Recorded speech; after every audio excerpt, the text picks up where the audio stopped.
Makayla, so excited to have you on the podcast to learn all about your wedding planning journey. And I mean, you're actively planning now. You're in the thick of it. Yes, I'm in the thick of it. How are you feeling? I'm feeling good. I feel like I'm getting to that point where I'm like, okay, I see why everyone says it's a lot. I do like event planning, so I know that it's a lot, but I'm getting to that like every little detail aspect where I'm like, okay, yes, this is a lot, but I have time, so I'm good. Yeah. You're in the thick of it. You're starting to get to the point where you have to make those decisions. Yes. And that's where I feel like the heat is up and like the stress really kicks in. Yeah. But before I can't wait to hear all about the wedding planning. I want to start from the beginning. Yes. So we're here in Austin, Texas. This is where you're based.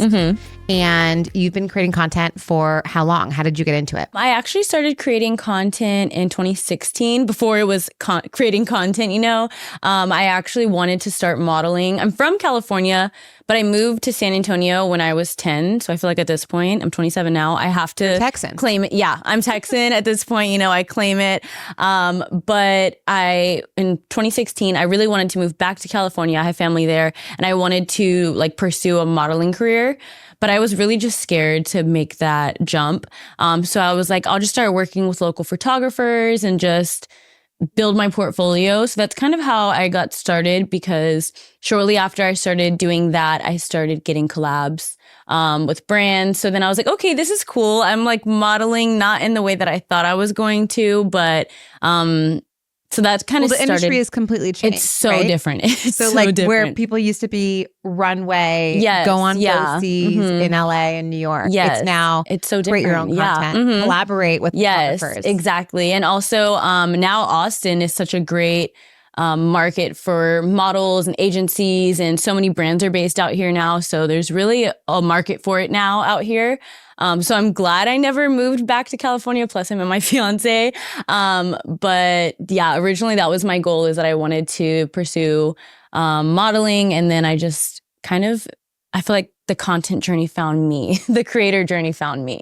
It's so funny. I have a friend of mine, a good guy friend who he's German, but he was living in LA. He's a full-time professional model. That's what he does. And he moved to Austin about a year ago. Yeah. And he has found that he's getting more work because it's so much more competitive in LA. And the brands here, he's getting a lot more attention. Yeah. So yeah, that's a great way to look at it too. I didn't even think about that, but that's such a valid point, because lately, within the past few months, I've been getting a lot of good bookings and a lot of big brands. So I'm excited that it's moving to Texas. You started kind of content creating. What did you study in school?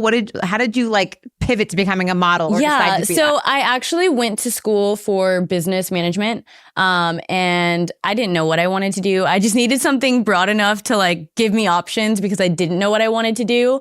And then I started working as well. I worked in the dental field for a while. I did sales in dental. And so with that, it kind of gave me flexibility to go to school, but also to create content. And then in the more recent years, I guess, probably after COVID, around COVID, that's when it really took off. So you've been living in Austin for the last, 5 years then? I actually live in between San Antonio and Austin. So I bounce back in between both. But I've been living here, forever, yeah. And you said that you met your fiance out here. So give us the scoop on that. How did you meet him? So it's so funny, because I don't think that we have a super romantic story for how we met at all. Basically, we have a mutual friend, and he told her, is your friend Makayla single? And she was like, yeah, she's just looking for someone that would treat her right. I didn't have any expectations. I wasn't even looking to date. I just thought he was cute. And I was like, okay, well, I guess he can take me on a date. And so we went on a date, and the rest was history. Well, you got to give us the breakdown. Yeah. He reached out on social. Yes. Slid in the DMs. He slid in the DMs. Okay. Yeah. And so my friend was telling him, yeah, just DM her. And she was telling me he was going to DM me. And I was also like, there's no cute men in San Antonio. I always told myself my husband is not here in San Antonio. And it's funny because he lived in New Braunfels, which is in between San Antonio and Austin. But yeah, she told him to reach out to me. So I waited that whole day waiting for him to DM me. And then he did. And it was actually really funny because he DM'd me on Valentine's Day 2 years ago. And I had made this video. I used to have a brand, an online boutique called Made. And so we did a Valentine's Day photo shoot for it. And when we were cleaning up, we needed to hurry up and like get out of the studio space. And I had all these like heart-shaped balloons. So we were like popping them. So then I made like this silly video of me like stabbing the balloons. And I was like, and it was just like a joke, like it was a funny thing, but the video went viral and I was mortified because it's always the video that you don't expect to like blow You're like up. popping the balloons In like a psycho way. Yeah. Like I look psycho and I'm like stabbing the balloons and it was just this funny, like, because it was right before Valentine's Day. So it was like, relatable for single people. And so when he slid in my DMs, he's like, no way you're out here without a Valentine. And I'm like, well, who said I didn't have a Valentine? He's like, the video of you popping all those balloons. And I'm like, oh, okay, yeah. And then first date was what? So our first date was probably like 4 days after he first DM'd me. And I wasn't even dating at that time. Like I told myself in 2022, I was like, I'm not going to date anyone. I'm just going to focus on myself. And then of course I meet this man. It's always when you're focusing on yourself that you find your person. Absolutely. And I think it also is like right place, right time. Like I was definitely in the mindset or like in the mental space to be in a long-term, like good relationship. I feel like that's like half the battle too, because you have to really work on yourself before you can be with someone else. So 100%. That is accurate, true. And the same thing in my relationship with my fiance. It's the same thing. It's like I dated a bunch of people all the time, in my late 20s, early 30s in New York, which is a thing, right? And when I finally started doing the work on myself is when right place, right time. It all of a sudden just like clicked and it happened very fast. Yeah, it happened so fast. It's funny because our 2-year anniversary is in about a month. It's April 9th. So I'm like, in 2 years, your life can just totally change. Like I never would have thought that. I mean, I guess I'm back on track with my life goals. When you're growing up, I'm like, okay, I'll get married when I'm like 28. And so I'm kind of on track with that again now. I'm like, okay. But I at the time, I didn't think that you could be engaged and planning a wedding. Yes. Yeah. So what was the first date? Where'd he take you? He let me decide, which now I'm like, he should have picked, but it's fine. But we just went to Hanmachi, which is like a teppanyaki hibachi restaurant. We both really like hibachi. So that was our first date. And it's funny because, you like sit and you're like sat with other people you don't know. There was like this other couple that had like a kid that like sat across from us. And I was so nervous. And he was so nervous. And it's funny because the whole first date, he just talked the whole time. But I'm not really one to like talk a whole lot. So it was fine.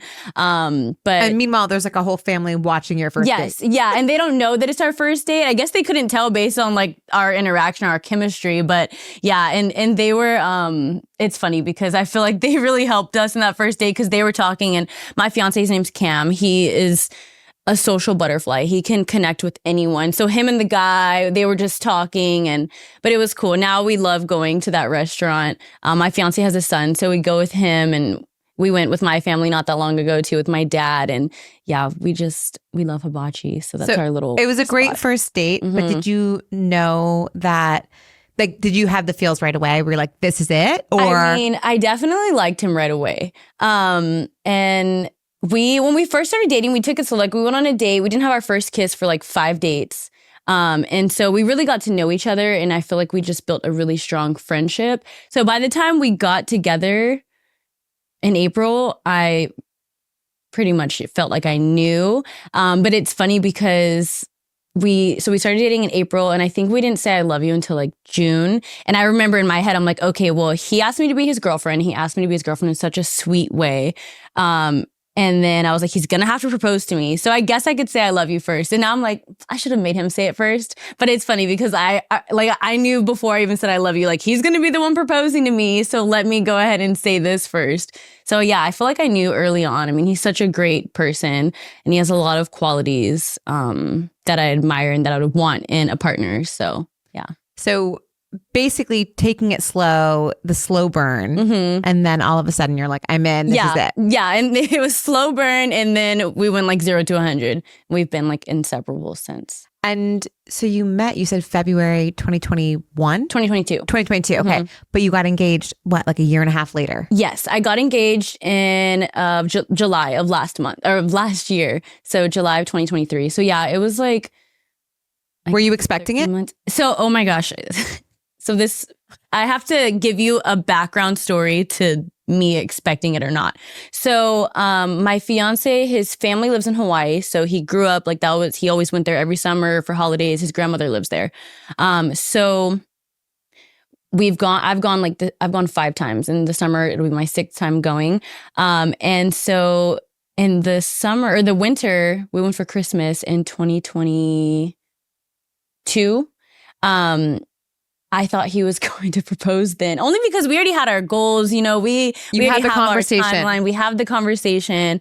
My fiance is a few years older than me too. He sounds very mature. Yeah. I mean, the guy that, lays it out there pretty early on, asks you to be a girlfriend, which I feel like is something nowadays that doesn't happen. Yeah. No, and that was a boundary I set from the beginning because, in previous like situations and relationships, it's like, well, we don't really know if we got together or not. Like, we don't know an actual what are date. we? Yeah. So once I met him, I was just like, yeah, I'm not don't call me your girlfriend until you make me your girlfriend. Ask like, me. Yes, you have to ask me. So he did. And so, yeah. So then whenever we went to Hawaii, we went for Christmas. And before we went out there, we planned a family photo shoot with like his whole family. And then I was going to be in the pictures.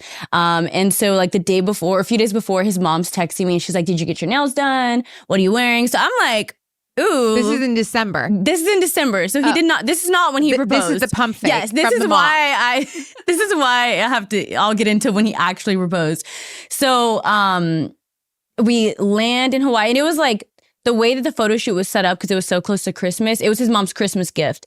But I had to like get ready on the plane. We like landed. I changed. Sounds fishy. It totally sounds like you're being set up for a proposal. Exactly. And it gets even better. Like we get in the car, we're on our way to the shoot, and it's me, his brother, his sister, and my fiance in the car. And we had to take 2 cars because we all didn't fit in one. And when we get in the car, his brother's like, hey, when we get there, you and Cam are gonna go take your pictures. Gosh. And they were setting you up. I literally was like, oh my God. And at the time I was like, you getting nervous? Like my like shoes. I was so nervous. I was shaking the whole way there. I'm like shaking like, oh my God, he's going to propose. And then, were you ready for it at that time? I mean, I like mentally, I was like, yes, like, especially because the conversations that we've had and like our goals that we've had, I'm like, okay, yeah, like I'm ready. I feel like we were already on the same page. He had already asked me what kind of like ring I'd be wanting, like all the signs were there, at this time. You're not delusional. I'm not delusional. And so then we get there. Yeah, definitely not delusional. She's not delusional. Yeah. We get there and like we go take our pictures first, just him and I. And like we're on these rocks, right? And like, mind you, my outfit's cute, but my shoes, like I would just wear any kind of sandals because the shoes weren't going to be in the picture. So there's like a point where he's like, we're on these rocks and he like steps down. He grabs my hand to like help me down. And I'm like, oh my God. You're gonna throw up. It's happening. Yes, he's about to propose. And then like he helps me down. Then we take our pictures and that's it. So I was like, oh, so you're not proposing? Like in all the pictures, I have this forehead band and my forehead band is just out because I literally thought he was going to propose you were so to me. Stressed and it was I was bulging. so stressed. Yeah. And he didn't propose. Like that wasn't the time. And I just kept that to myself because like that's super embarrassing. So you didn't say it to him? I didn't say it to him. At least right away. Yeah, I ended up telling him like a few months later. I literally sat on that. I was like, I'm not telling anyone. Because then I kind of was like, okay, maybe I'm crazy. Like we haven't even been together a year. I'm thinking this man's going to propose to me. So I kept it to myself. So then fast forward, we go back to Hawaii in the summer and the following summer. And at this point, I think this was my 4th time out there. So I'm like, I need to make friends out here. I need to connect with other creatives and just get to meet other people. So there was this studio that was having like their grand opening. And I have a friend that lives here in Austin that used to live in Hawaii and knows a lot of creatives out there. So she was posting that they were having their grand opening. And I was like, oh, I want to go to that. And it's funny because Cam swears that he's the one that told me about it, but I'm pretty sure I saw it from my friend's post, but whatever. And so then we go to the event. It was cool just to like meet the photographers that own the studio, the videographer, and it was like a nice little vibe. So we made like a day date of it. And then like a few days later, that photographer reached out to me and was like, hey, I would love to shoot you and your boyfriend. Like if you guys want to go shoot. You guys have done some, I saw on your Instagram, some campaigns yeah, together. we've done, and this was, we've done. Very attractive couple. Like the combo is next level. We had done maybe like 2 shoots before this. So it wasn't like a unreal, like, you know, something weird. Yeah, it wasn't an unrealistic thing. She said that they wanted to do like a sunset shoot. They had like a plan. Like they just wanted to shoot with us. So she told me like the vibe, these are the outfits. Like she said, send me pictures of outfits. So I mean, I guess I kind of was like hoping, like, you know, maybe what are the odds that a photographer is randomly just gonna, you know, which I feel like out here, yes, but I didn't really know enough people out there. But isn't that kind of your business though? Don't you like network all the time? Yeah. Yes, yeah. So it was very on brand. And I also was like, I already thought I was gonna get proposed to once. I'm not gonna let myself fall into that trap again. So you didn't want the vein out. Yes, I didn't want the vein out. And so yeah, I think now when I look back at it, I'm like, okay, maybe I was kind of onto him, but at the time I was like, no, I'm not gonna let myself be set up for failure or disappointment or anything like that. And so then we're like taking the pictures, and the way we started off is she was like, I'm gonna take some solo shots of you, Makayla. So I'm like standing there posing. She's like telling me how to pose. And usually I just, you know, do my own thing. But she was like very specific. Yes, very specific. And then she was like, okay. And like, have your arm up, have this arm this way, close your eyes, head back. And then she's like, okay, like I got the shot. You can turn and walk towards Cameron. And when I turned around, he was proposing. And it's funny because I never really thought about my reaction, or I always thought I was actually going to cry because I'm a crier. But whenever I saw him like sitting there on one knee, I was just like, oh my gosh. And like in the video they were recording, I sound like a puppy, like the whole time. And then I was just so shocked because I was excited. I was glad that Did you black out a little bit, or do you remember it? I mean, I kind of blacked out, and it's funny. Well, we have a video, like he hired the photographer and videographer. So we have like the exact moment when he proposed. But like after that, we just couldn't even focus on like filming the video. We were just talking, and like, you know, he did surprise me pretty much. So I was surprised that he was able to like get it past me because I swore I was on to him about everything. So we were just kind of like talking, like, how did you, you know, set this up? Because we had gone to their event, but afterwards and he told me, thought you were the one that found them. Yes, but afterwards he told me he already had them booked when we went to the event. But when he saw, he just didn't know how he was going to like get them. Yes, you know, get me to do the shoot. So then whenever he saw they were having the event, he's like, perfect, because we can go meet them and then they can reach out. Yeah. So that's how he proposed. And my birthday's in July too. So it was a few days before my birthday. And it was really nice. I just took some time after that to just enjoy the first few days of being a fiance. It felt so surreal. Did he talk to your parents before? Did your family know? My family knew. It's funny because he actually wanted to originally propose in Austin here because his mom was here for work. And then like my family is in San Antonio, so they're not too far. But it didn't end up working out because my mom was going on vacation. So then he ended up just proposing in Hawaii. But yeah, my whole family was, well, not my whole family. Some of my family was in on it. But my youngest sister, I have 3 siblings. My youngest sister was his little like confidant, however you say it. Basically, she knew, and I kind of was like, okay, well, let me get my nails done, you know. And anytime I would say something, she would just throw me off. Like she would just. So then I'm like, okay. So she like knew, and then like right, I guess when we were driving over to the beach because it was on the other side of the island, he was like, okay, you guys, because there's a 5-hour time difference, so he wanted them to be awake, and it was in the evening there. Oh my gosh. So yeah, so but all my family knew that it was coming. They were all super excited. And so did he ask your parents for permission? Is he traditional like that? He asked my mom. Yeah. And I mean, she was so excited. My mom's been ready. Waiting. Yes, she's been waiting for this for a long time. So yeah, he asked her and she was super excited about it. The ring, which I took a little sneak peek of before we started filming. Gotta like I don't know. Yeah, I don't It is know. amazing. Yes, I love her. Take a look. So stunning. Thank you. How did he know? I mean, you said you talked about the kind of ring that you want, yeah. but like how, cause some people have a really hard time when they're in relationships figuring out what is the appropriate level of like hinting. Yeah. Some people are straight up like, let's go try it on together. I literally went to the jeweler by myself, picked it out, signed the entire thing, and that was it. Yeah, like he just needed to go get it. Yes, exactly. But I'm a high control person. So how did you handle it? So he told me to look at rings, and it's funny because I feel like I just looked and I was like, I like that one. I'm good. Like, it didn't take me super long. I was never really a jewelry girl. So like, I wasn't really. But you're gold, and I appreciate gold. I wear gold all the time. I feel like it's like my color. All my actually. Yeah, I'm outside a gold of this girly. like vintage. Oh, that's so Tiffany cute. From high school and college, which is dating me. I've always done gold, and I feel like gold is like probably.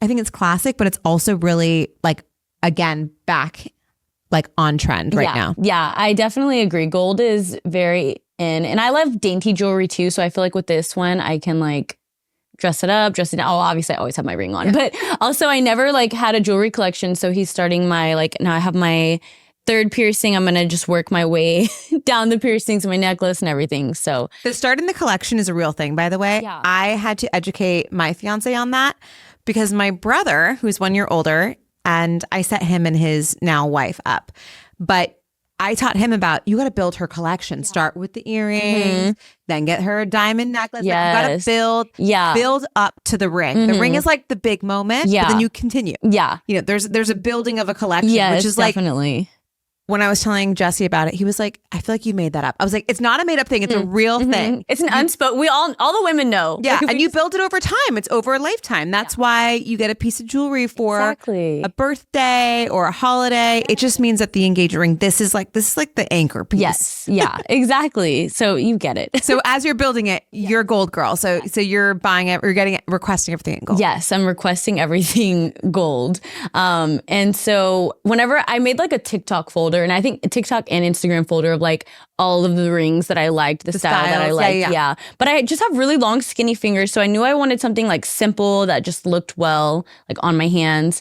And so he actually has a friend that works at a like fine jewelry store. And so he like took the inspo I gave him, and then so she you helped literally him. built a folder and sent it to him and said, please see this. Yeah. And it's actually so funny because you know how our phones are always listening to us? I would like pick up his phone and be like, oh, you did it. Yeah.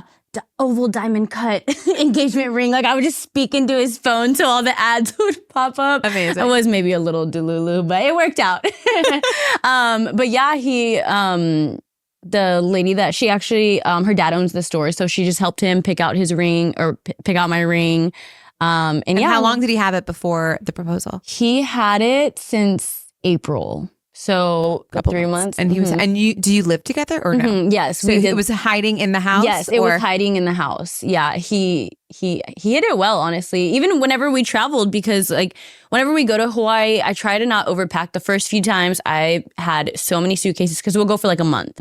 And so I try to like not overpack because it's very casual and minimal out there. You know, I try to just enjoy like athleisure. Yeah. And like flowy dresses. And bikinis like all day. Yeah. And that's if I'm doing something. If I'm not doing anything, I'm literally just chilling. So we packed really light. I think we had like 2 bags between me, him, and his son. So I'm like, I didn't think that, I don't know where he hid it when we went there, but he also got the cutest little case because I love purple. So it was like this sparkling purple case that it was in. And it was so cute. He did such a good job. And so that was almost a year ago in June of the year. Yes. Yeah. And you are getting married in 2025. Yes. Yeah. Because we are going to get married in Hawaii. I wanted everyone to have time. Okay. I was going to ask you because you mentioned a couple things and I'm like, I feel like Hawaii is the place. Yes, it absolutely is the place. It's funny because he was like, you can decide everything for the wedding, but I put my foot down on getting married in Hawaii. And I was like, okay, like, twist my arm. Yeah, you know, okay, I guess I'll have to work with that. Like, so, but we wanted to give everyone plenty of time, because. But his family is based there, or he used to live there. His family, so his grandmother, his mom, and his sister live there. Okay. So the core is there. Yes. Well, because Hawaii is not a very easy place to travel to. People think, oh, it's in the U.S., but if you have friends in the East Coast, like New York, that's like further than going all the way to Europe. Yeah, that's difficult. It's like the other side of the world. Yeah. So, and even from LA, I think it's like a 4-hour flight. It's like a 4.5-hour flight from LA. From here, if you get a straight flight, it's about 9 hours. Oh my gosh. But there's only a straight flight out of Austin and like I think Houston, but like San Antonio, there's going to be stops, and then it's just so it's not just going to be a wedding. I imagine it's going to be a wedding weekend. Oh, there's going to be programming. There's going to be multiple things going on. We're going to have a welcome party, and then the day after, we're going to have everyone go to our favorite beach, which is where we got engaged. And we're just going to have a beach day with like all of our families. So it's like a 3-day event. And you've set the date and you found the venue? Yes. So it's real. It's coming official, together. Yes, it's coming together. And we kind of strategically planned it so everyone has to like take a vacation because, we want people to enjoy themselves. It takes a long time to get there. It takes a long time to get there. Yeah. And we don't want them to just be there only for the wedding. Like we want them to have time to go explore and just do whatever they want to do. It's such a beautiful island and it's just amazing. And we really enjoy going. So we want all of our people to have that same experience. So we're actually getting married on a Wednesday. And so our welcome party's on Tuesday, the wedding's on Wednesday, and then the beach day's on Thursday. And then most people are coming like Sunday to Sunday, so they just have that whole week. I think it's so smart. That is like one of the tips that I have been sharing with any bride that asks me when they're planning. It's like, don't be attached to the weekend, especially if you're doing a destination wedding, because they're already traveling. And the availability of venues right now is still really very hard to lock in a wedding venue. And you're looking at 2025. Is it summer? And in summer, in June. Okay. So June 2025. And was it hard to find a venue when you were looking? Yes, it was difficult to find a venue only because there are a lot of beautiful venues there, but also we are going to have about a little over 100 people. So we needed to find a venue that could hold everyone. And then... Will people be staying there? Is it a hotel? Or it's not a hotel, no. So, and the venue's a little bit, it's probably going to be about 20 minutes from where everyone stays. So like just the logistics has kind of been a little stressful because I want it to be easy on everyone. I don't want them to have to like stress and figure everything out. So I'm trying to obviously do all of that for them. And are you hiring a planner or are you doing it all yourself? So I do plan events. So I'm going to do a partial planner because I want to enjoy everything the closer we get. Yes. But I do want to like pick all the little details myself. So I figured just like a partial planner so they can help me with some things. And is that person local? In Hawaii, yes. Oh, perfect. Yeah. I wanted to, because I have a few friends actually that are like wedding planners, but I wanted it to be someone that like knows everything about the island, the venue. Especially somewhere like Hawaii where there might be like rules on sound. Yes. There might be things about like transportation that like is challenging, right? Like you need to know the area that you're in. Unless the planner is a destination planner that has planned multiple weddings there before, it's really hard to plan remotely. Yeah. And there's so many details. What I realized when I started, like, look, because the first thing we did was look for the venue. I didn't know where to start, actually. That was the right place. I'm like, because you can't really plan much if you don't have a venue and like a date locked in.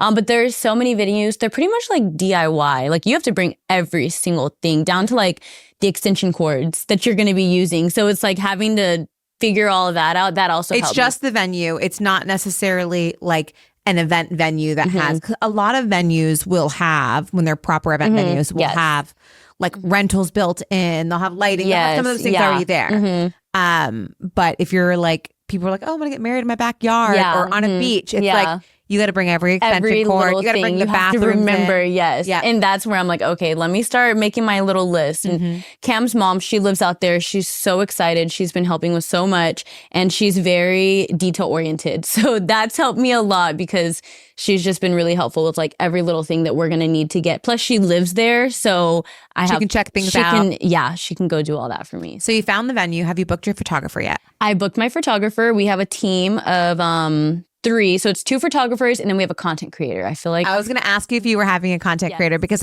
as your business, you need that BTS content. Absolutely. Yes, we have it going right now. Yeah, that was one thing that was really important to me was getting a content creator because I am a content creator myself and I obviously I want like a videographer as well. So we're going to have I'm going to book a local videographer. Photo, professional video, and then content creation. Yeah. People don't fully understand that it's a separate completely separate thing. It's a different type of content that you're getting. Because they're basically getting all the behind the scenes, but even though it's like behind the scenes, it's still great content of the special like moment, you know? It's all the candid little moments. And we had Stacy from BTS Bride on the podcast, I think like very early last year. And it's funny because like it was very early content creator. People were just starting to do it. Like it was not really a thing. It's kind of taboo. People are like, do you need that? Like why are you hiring another? Like how vain they just see it as another you? expense. Exactly. And they're like, you're crazy. But since then, it's like Wall Street Journal, New York Times, everyone has covered it as like, this is the trend that's not going away because social media has completely changed the way that we live, right? Absolutely. And if you want to tell your story, whether it's privately with your friends and family on a closed Instagram account or with your, community and audience like you have, you need to have that type of content. Yeah, especially because it's going to be different content than what the videographer will capture. Like they're going to capture the actual wedding. They're creating like an actual like cinematographic, beautiful, like that you watch with your kids. Exactly. In 20 years. Yeah. But yeah, that makes sense. Okay, so you have a full photo video situation. Yes. Hair and makeup. Are you flying in? Did you find someone local? I'm flying in. Two of my really good friends. How did I know that? I had a feeling. You had a feeling, right? Two of my really good friends are makeup artists, and so even before I met Cam, I'm like, whenever I get married, you guys are doing the glam for everyone. So, or like, the bridal party. So we're going to fly both the makeup artists in as well. And how are you having a bridal party? How big? So it's funny because Cam has so many like lifelong friends that he's just grown up with that have been with him through his whole life.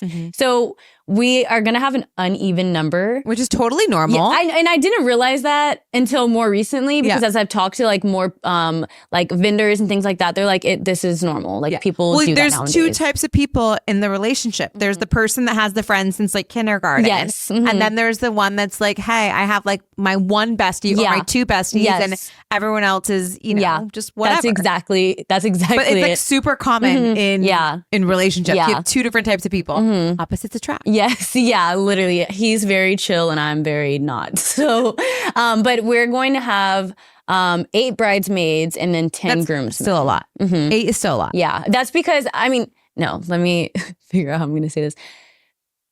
I needed to make sure I had enough people for him because I probably would have just had like my 4 girls, but then he had so many groomsmen that I obviously want my sisters in it. So my little sisters are both going to be in it. And then 2 of my aunts, they're like my big sisters. They're going to be in it as well. So it's a family. Yeah. And then your best 3 friends, you said. Yeah. And what is your vision for the bridal fashion? So for the bridal fashion, I'm very much a neutral girl. And because we're going to be getting married in Hawaii, there's going to be lots of color. Yeah. So I want the dresses to kind of be like neutral tone. Are you thinking like sandstone type colors? I'm stuck in between like a sandstone color, or I kind of like a sage green. Love a sage. Because I feel like it'll be really beautiful with all the greenery around. And I want like our florals to be very like tropical and like have a lot of color. So I don't know exactly which color. It's either going to be one of those 2. And you want them all to match, or? I want them all to be cohesive. They don't have to necessarily like match. They don't all have to have the same dress. I want it to be like the same kind of material and the same color. But those are my only 2 like stipulations. So you're letting everyone choose their dress. You're saying, are you creating like a little board? Yes. Okay. Yeah. She is. Yes. She's created, you created a board for your ring. I would imagine. Yeah. I'm very much a Pinterest board girly. But we are actually going to be all getting our dresses through Revelry. So that'll be exciting. So, okay. So the brand itself, there'll be continuity from that. So they can choose. So they can pick, that way everyone's cohesive. I know like the materials you can do whatever you want from there. And they have so many options. Yeah. So, yeah. Okay. And you have not found your dress yet. I have not found my dress But you're yet. Starting to search. Yes. And you have an idea of what you want? I have an idea. Have you ever tried on wedding dresses? I've never tried on a wedding dress. Okay. No. And it's interesting because what you think is not what you think you will like going into it is not sometimes usually. You'll be surprised. Yeah. So if they tell you to try something on, you're like, no, that's not really me. Just try it on and just see. When in your life are you going to try on like beautiful, like over the top, or sometimes they don't have to be over the top. Yeah. But It's your moment to try and you have your venue picked out. So that will kind of limit the style of dress, but try them all on. Yeah. It's the time. I will. I'm so excited. I'm actually going later this week to try on dresses. So. Oh my gosh. Can't wait to see what you choose. And are you planning to do multiple looks? Yeah. Yeah. I'm like, there's no other way for me to do it. I need all the looks. I'll probably do like 2 to 3 looks. So what are the things that are stressing you out the most with your planning right now? Or what are you stuck with? I think, well, honestly, within the last few weeks, we solidified like the photographers and like I'm getting more little details kind of figured out, straightened out. So I'm not as stressed, but the thing that's, I guess, stressing me right now is just like, I need to figure out exactly like what food we want.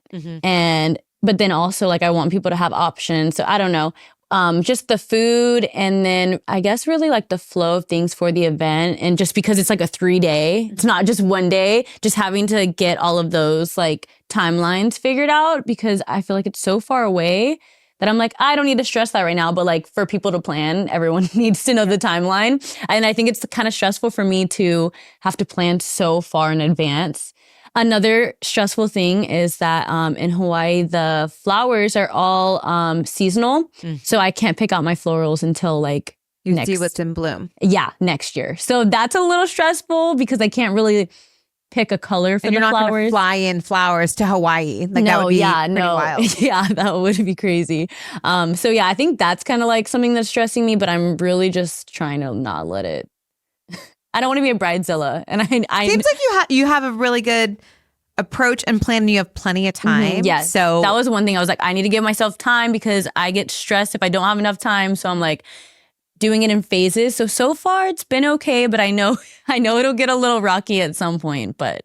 There's a thing that we do where we put you on the hot seat and I'm just going to rapid fire like questions. Okay. And if you haven't thought about it yet, maybe this will help you in your planning process, right? Okay. If you haven't booked these things yet, because there's so many with planning a wedding, there's so many options. So many, yeah. So if you haven't thought of it yet, just give me a either or. Okay. Band or DJ? I'm like both. Okay, you can have both. That's an answer. I'm like, yeah, actually, I didn't even mention that, but we are going to have we plan to have someone like singing as I walk down the aisle, but then afterwards I want to have a band or a DJ. Okay, so band and DJ. Yes, I'm like both. Okay, are you doing a traditional cake or a dessert station? Dessert station. Do you know what kind of dessert?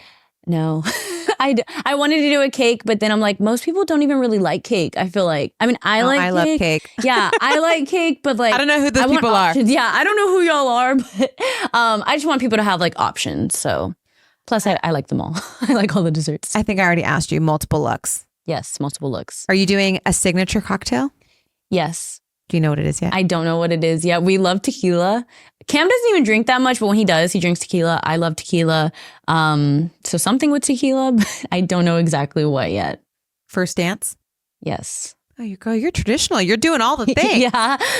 Definitely want a first dance. And for your vows, are you writing them? What's your process? I'd have to write them because I feel like I'll be nervous and forget them. Not forget them, but I'm just going to get like, I don't know. I love you. Thanks for having me here.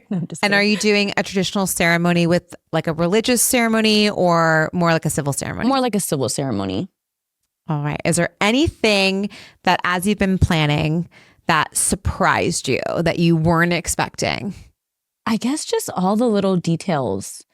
I mean, I knew it, like, you hear weddings are a lot and like planning them, it can be a lot of little details, but I'm like, man, you really have to plan down to like down to like the menu that's going to be on, the plates, like the placemats where everyone sits, just all the little things. So yeah, there's just so many little details that like I have to consider.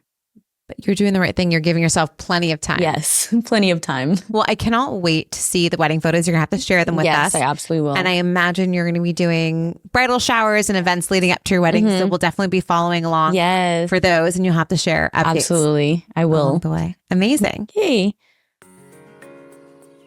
This has been the Loverly Wedding Podcast. We are hosted by Kelly Khalil, produced by Shannon Dietrich and Jennifer Alvarado, edited by Terry Carmichael. Watch the podcast on YouTube by subscribing to our channel, and you can follow and listen to us on Spotify, iTunes, and every major podcast feed.